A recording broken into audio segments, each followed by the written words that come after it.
Assalamualaikum warahmatullahi wabarakatuh.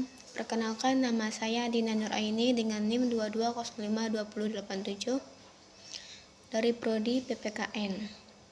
Di sini saya akan membahas materi tentang gaya kepemimpinan. Konsep dari gaya kepemimpinan ini adalah perilaku atau cara yang dipilih dan dipergunakan pemimpin dalam mempengaruhi pikiran, perasaan, sikap, dan perilaku para anggota organisasi bawahannya. Gaya pemimpinan ini adalah kemampuan seseorang dalam memimpin dan mengarahkan, mempengaruhi, mendorong, dan mengendalikan orang bawahannya untuk melakukan pekerjaan atas kesadarannya dan sukarela dalam mencapai suatu tujuannya tertentu.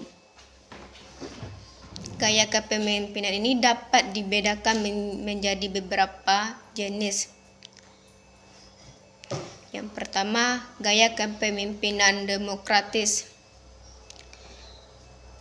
Kepemimpinan yang demokratis menghargai pandangan dan masukan dari anggota timnya dan menciptakan lingkungan yang membuat setiap anggota bawahannya atau tim yang merasai dan memiliki kontribusi yang berarti. Yang kedua, gaya kepemimpinan autokratis, yang merupakan pemimpin yang autokratis ini memiliki kekuasaan yang absolut dan tanggung jawab penuh dalam memimpin suatu tim. Yang ketiga, gaya kepemimpinan yang situasional. Yakninya pemimpin yang situasional ini yang sangat adaptif dan dapat menyesuaikan gaya kepemimpinan mereka tersebut dan sesuai dengan kebutuhan tim atau anggotanya. Yang keempat, gaya kepemimpinan afiliatif, yang merupakan pemimpin yang afiliatif ini memberikan saran-saran yang efektif dan mendorong anggota timnya yang untuk lebih aktif dalam memberikan ide atau pendapat atau lainnya. Yang kelima, gaya kepemimpinan yang berpusat pada tim. Pemimpin yang berorientasi pada tim bekerja dengan sepenuh hati dan pikiran atau fokus pada mencapai misi tim.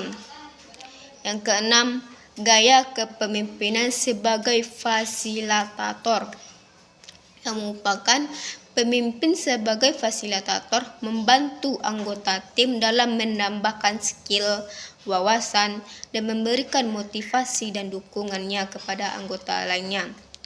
Yang ketujuh, gaya kepemimpinan yang mengajar. Gaya ini yang merupakan pemimpin yang mengajar langsung turun tangan membimbing karyawannya dalam menambahkan skill dan wawasan. Dalam memilih gaya kepemimpinan yang terbaik, pentingnya untuk memahami situasi dan kebutuhan tim serta bisnis dalamnya dipimpin oleh kepemimpinan yang efektif harus mampu mengadaptasi gayanya sesuai kebutuhan dan dinamika tim serta bisnis yang dipimpin atau karyawan yang dipimpin oleh gaya kepemimpinnya. Gaya kepemimpinan yang paling efektif dalam situasi krisis, yang pertama, gaya kepemimpinan otoriter, yang merupakan gaya kepemimpinan yang memiliki kekuasaan mutlak dan mengambil keputusan tanpa melibatkan anggota lainnya atau tim lainnya.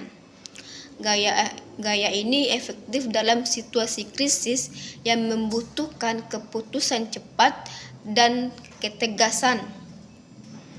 Yang kedua, gaya kepemimpinan visioner, yang merupakan pemimpin yang memiliki visi yang jelas dan mampu memotivasi timnya untuk mencapai tujuan yang besar.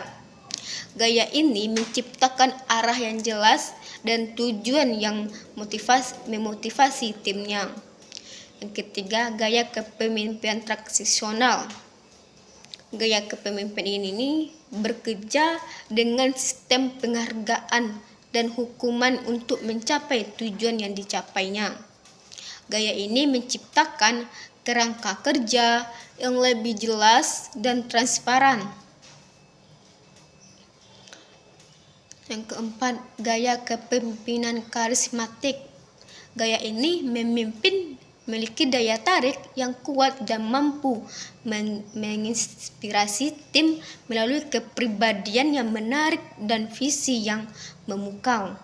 Gaya ini memungkinkan pemimpin untuk memimpin dengan karisma masing-masingnya atau dari wawasan dari dirinya sendiri. Yang kelima, gaya kepemimpinan servant, yang merupakan pemimpin yang melayani kebutuhan anggota tim lebih dulu, agar gaya ini mengutamakan harmoni dan membangun hubungan antara anggota lainnya atau tim lainnya.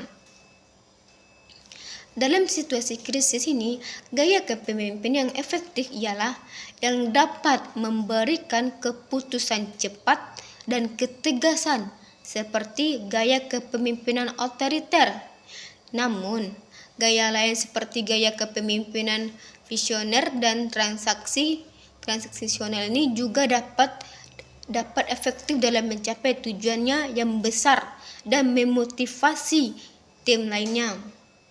Maka dari itu, pentingnya gaya kepemimpinan dalam suatu organisasi atau bisnis lainnya. Gaya kepemimpin ini perlu baik dalam diri kita sendiri atau orang lain untuk memimpin agar yang dikerjakannya tepat atau lebih baik untuk mencapai tujuannya masing-masing.